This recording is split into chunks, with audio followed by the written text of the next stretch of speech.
తర్వాత ఇందాక ఈ వైఎస్ షర్మిల గారు కాన్వాయ్ ఆపారు అని చెప్పి మీడియాలో కొన్ని వార్తలు వచ్చినాయి. యాక్చువల్గా మేడం ఎయిర్పోర్ట్ నుంచి బయలుదేరారు కాన్వాయ్లో. మేడం ఎదురున్న బైక్స్ అన్నీ వెళ్ళిపోయినాయి. మేడం గారి కాన్వాయ్ కూడా వెళ్ళిపోయింది పూర్తిగా. దాని తర్వాత కూడా ఒక 20 to 30 వెహికల్స్ వెళ్ళిపోయింది. ఆ తర్వాత ఏదైతే ఒక 50 to 100 వెహికల్స్ ఉన్నాయో కార్స్, అవి మన ట్రాఫిక్ నియంత్రణలో భాగంగా రొటీన్గా మనం అన్ని ప్రోగ్రామ్స్కి చేస్తుంటాము.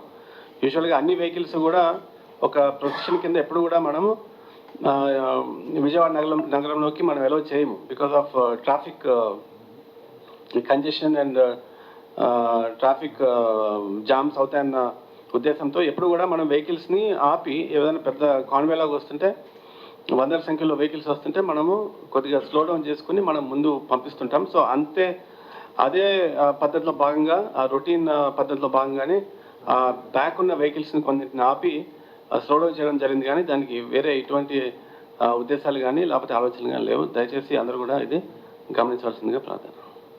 Thank you.